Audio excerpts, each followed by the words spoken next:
Right, good afternoon everybody, and thanks very much to Gabriella for the kind invitation to attend and to Language Learning and to giving me the opportunity to visit this beautiful region.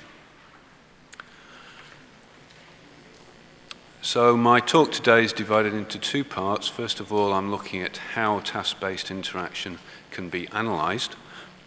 And secondly, I'm going to be reporting on a project which has just finished, the book's just come out, Conceptualizing Learning in Applied Linguistics, and I thought this was relevant as the theme is how to overcome the cognitive social divide.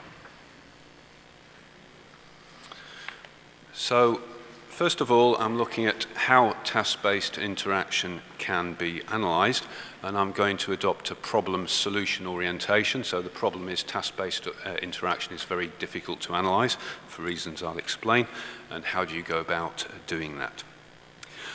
First of all, you might ask the question, why analyse it? Well, task-based learning and teaching is now a very widespread method of teaching in a number of countries. Furthermore, it's also a fundamental concept in SLA research, so a lot of teaching and research is in fact based on tasks, so we need to understand how interaction based on tasks is organised and how it can be analysed. So what are some of the basic problems? Well, first of all, there's a tendency to minimalisation and indexicality, which I'll illustrate in just a moment. And secondly, it's difficult to relate the actual talk to the performance of the task, which is a crucial part, obviously. And thirdly, it's difficult to relate talk to non-verbal communication, which again can be very important in understanding the interaction.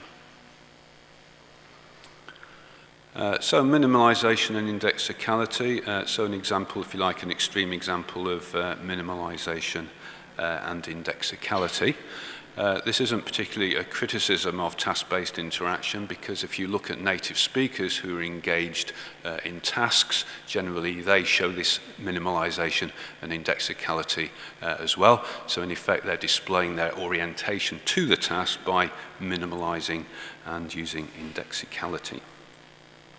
However, if we want to analyse this, if all you have is the words on the page, then it's really rather difficult. You can't do a lot on it apart from code it, and I'll be suggesting later that coding is difficult because it's very easy to miscode. People may be actually doing something rather different from what you expect. So the framework we've developed, it's a multimodal framework for analysing task-based interaction, and it's a combination of things.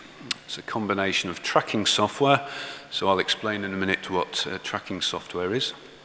Video recording and transcription, I imagine you're all familiar with that, so I don't need to go into too much detail about that. And it uses Transana software. This is available from this website. You can download it for free, and they want a donation of about $60 US, something like that, so it's not very expensive, and it's widely used in presenting conversation and analysis data. And what we're using for tracking the task accomplishment is digital tabletop, so I'll explain in a minute what that is. And this use was developed by Saad Al-Mutari, who's just completing a PhD with us. So here's a picture of digital tabletop. And it looks like it can be made in a number of different forms. It can be made to look like a coffee table. Microsoft have just put one on the market which looks remarkably like a coffee table.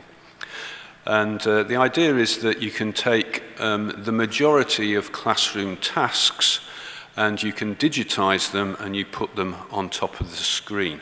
So the one you see here is the typical classroom jumbled text task. I guess you all know that when you take a sheet of paper with a story or a text on it, you cut it up, scramble it up, and then you give it to the students and ask them to reconstruct the story.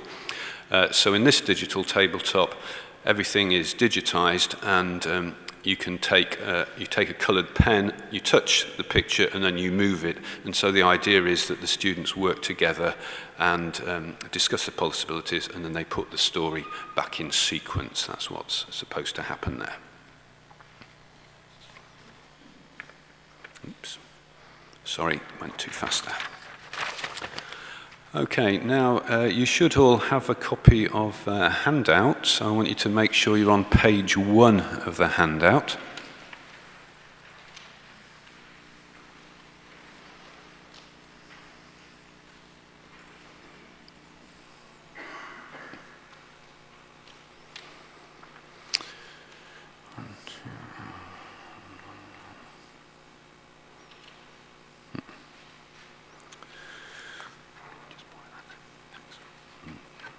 Okay, so on page 1, I'm going to play this through to you.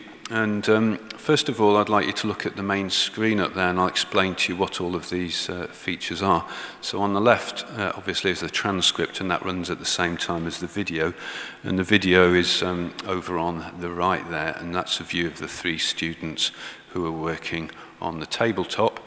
And you'll see each of them has got a pen, and the pen are different colors.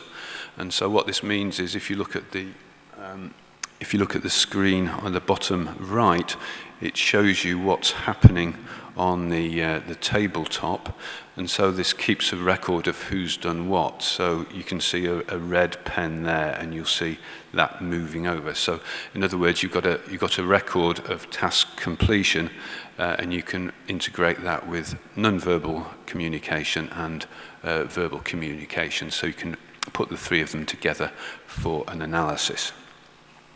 Now on your handout, I'd like you to look at line 20, where it says, "The story went." Okay? And at present, that seems fairly indexical. It's difficult to understand. You know they're putting a story together, so probably you think it's something to do with, putting a story together. But that's not actually what it means there. So we're going to play this, and we're going to try and sort out what this line means, line 20. So this is, the problem is indexicality, and I'm trying to show you how you overcome indexicality and minimalization there. So let's hope it works and try and play this. The story went up. Yeah. Huh? You think? Yeah. Okay, go ahead. The story went that these 2, in an attempt to escape the law by... These 2, so it's according to 2 things, right? So 2 things, that's maybe they're talking about the photographs there. Okay, let's try that again.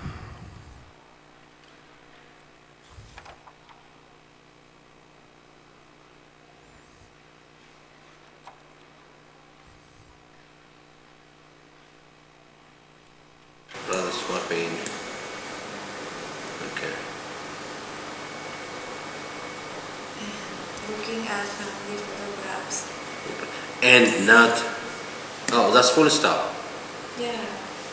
No. Okay. Photographs. Okay.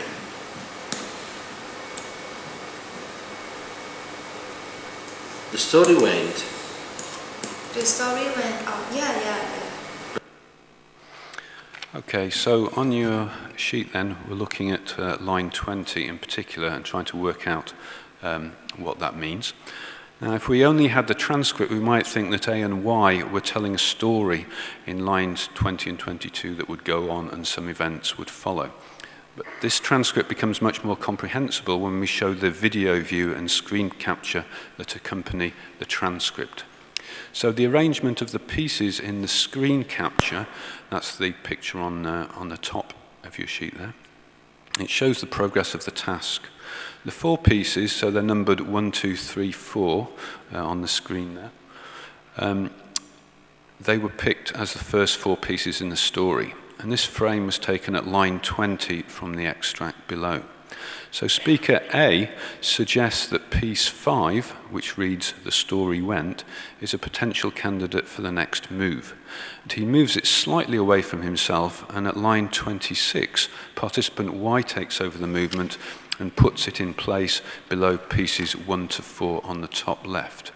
And A's proposal is accepted by the other participants and jointly acted upon. So the multimodal data presentation helps us to analyze line 20. By placing his pen on piece 5, by gazing at it and reading the first 3 words of the text out, A is proposing that piece 5 should be the next piece of text in the story. In line 22, Y agrees with this proposal. In line 23, A checks this proposal with C, who agrees, and in line 25, A asks Y to physically move piece 5 into position as he cannot reach over that far, as you can see in the picture there. So an adequate analysis of this extract of task-based interaction is only possible with multimodal information. But I'd now like to look at it from a different angle, the kind of the reverse angle. This analysis demonstrates that these 3 interactants have developed a multimodal speech exchange system which is appropriate to this task.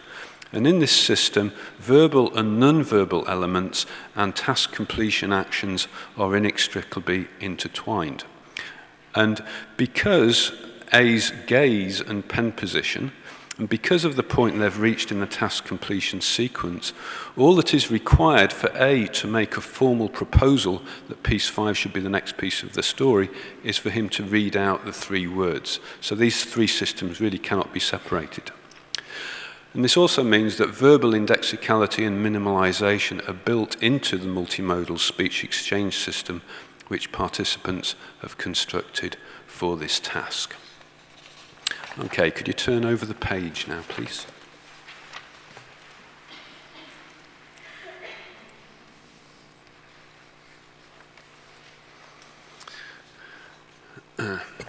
Right.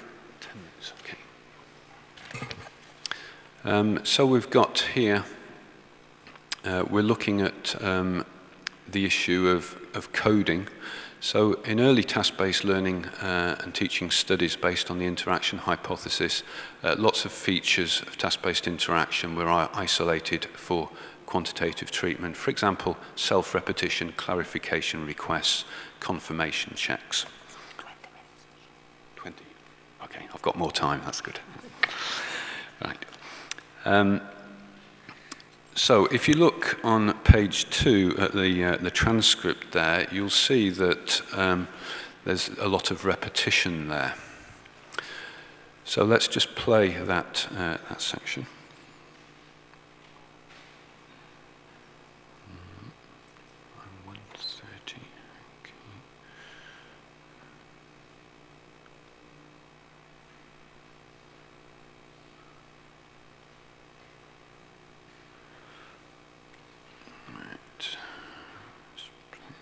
They're watching the photo and then they said, these 2 photos, right? Yeah, that's one of the story went on that these 2 in an attempt to escape the law. The law. Okay. What about something that is hidden there? They're watching the photo and then they said, these 2. Right, so we're focusing on lines 39 to 42, and in principle, this could be coded as any of those features as self-repetition or clarification requests. The lines show that the participants are repeating the same thing. It's not clear from the transcript alone what the function of these repetitions is. They could be clarification requests, confirmation checks, and C in line 39 could be doing self-repetition. But if we look at the visual data together with the transcript, you get a radically different picture. The meaning of the repetition of the law in lines 39 to 42 can only properly be understood by reference to visual information on the video view and screen view. So the 3 participants are scanning the board to find a piece 6 to put after piece 5, which was the law. And they're visually scanning different areas of the tabletop, as can be seen in the visual that you've got there. By repeating the law, they're displaying to each other their joint orientation, that they're engaged in exactly the same part of the task at the same time. And so the repetition is a kind of cueing or anchoring system which shows that they're synchronizing their task focus even though their gazes are diverging. So in early studies on the interaction hypothesis, things like this were thought to be evidence of negotiation of meaning. But the multimodal analysis here suggests the repetitions in this extract are best understood as an integral part of the multimodal speech exchange system that the participants have developed for the completion of this specific task. So my point there is that it would be very easy to miscode this unless you're actually integrating this multimodal information into the analysis. And the final point I'd like to make about the data is the student in the center there, student Y, hardly says anything the whole time. The other two students are doing most of the talking. So if you only had the verbal transcript, you'd think that this student wasn't actually doing anything. But I'd like to just show you a brief extract now, which shows that she's very engaged in task completion, even though she's not saying much at all. So I just want you to watch her just here and see what she does.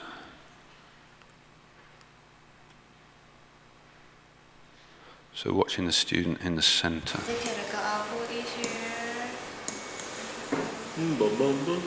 A decade ago, I came across an individual with my same last name of Border. And then it's gonna be Border start after this, right? Mm-hmm. Because he have to. Yeah, Border is that common. Okay, so the student in the center there was actually found the right next part, and without saying anything, moved it into position. So you get a very different perspective on some learners when you take into account the task completion actions. Right, so back to the PowerPoint. Oops, wrong place on the PowerPoint. So I'd like to suggest a holistic framework for describing and analysing task-based interaction. So you'd need the following details of the task as work plan, what they're supposed to be doing, video and audio recording, transcription, CA analysis of the interaction, and following that, by all means, do quantification of the features that you've found and analysed. And I think this is an area which provides good opportunities for collaboration between cognitive and social SLA. And then finally, you need to consider the task outcomes which come out of that. Right, that's the end of the first part of my talk, and then how long have I got? 20 minutes. 12 minutes, okay. So now I'm going to be giving a brief report on a project called Conceptualizing Learning in Applied Linguistics. This started with a seminar in Newcastle a couple of years ago, and the idea was to bring, rather like this event actually, bring people from the cognitive and social side together to work together on a project.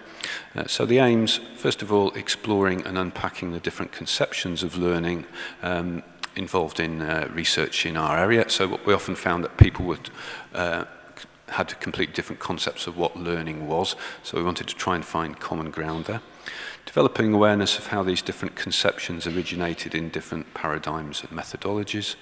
Developing awareness of how these conceptions vary according to which particular aspect of language or communication is being learnt or taught. What are you looking at? Is it syntax, discourse, lexis, or what? And then here's the tricky bit: produce a conceptualization of learning to which members of different schools of SLA will be able to subscribe. We succeeded in that, and everybody managed to agree in the end. So just a brief overview of what the chapters are about. First of all, a chapter by Vivian Cook. So he's looking at the different things that people understand by the term language and how this can affect your conceptualizing of how you learn language. Then there's a chapter by Rod Ellis on theoretical pluralism in SLA and his suggestions for a way forward there. And then a chapter by Diane Larson-Freeman on complexity theory. And Manfred Pieneman looking at processability theory and how he conceptualizes learning within that. And then Paul Nation on vocabulary learning in a second language and what's involved in all aspects of learning vocabulary. So those were the main chapters from a cognitive perspective, and then from a more social perspective, Simona's chapter on conversation analysis perspective on SLA, then a chapter by myself and Steve Walsh on learning through classroom interaction, and then Chris Jenks looking at technology-based learning, looking at online voice-based chat rooms. And then sociocultural theory, chapter by Amy Ota on learners' inaudible voices, and Constant Learning looking at English as an additional language. Joachim Appel looking at participation.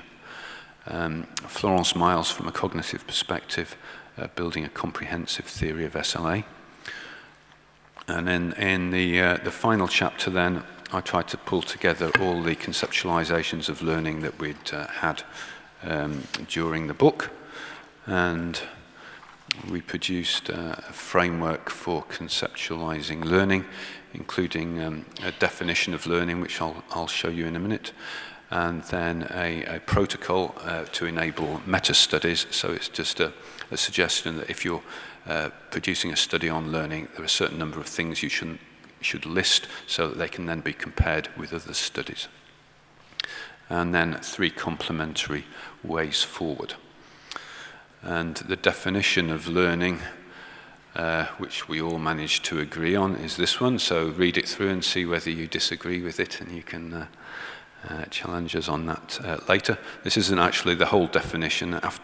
This is quite long actually, but after that we see learning as phases, and there are 3 phases that people can go through.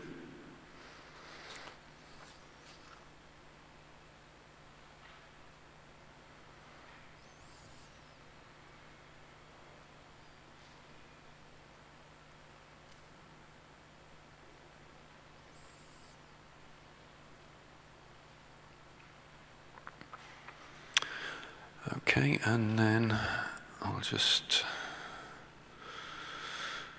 Here we go.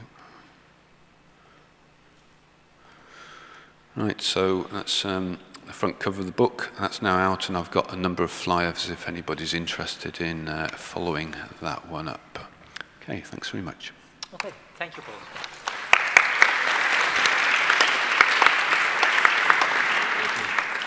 Turn this off? Or? That's right. You can just leave it. I think next ones are going to. So what's next? I'm going to use the Mac. Sì. Okay. Adesso usiamo il vostro, no?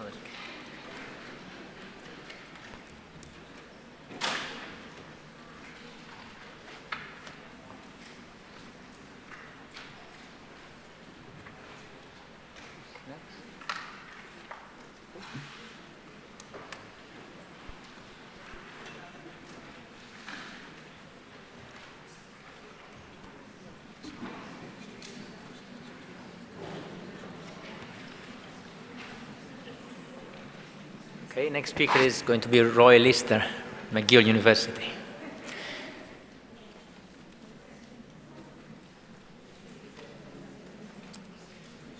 We're using a mic, right?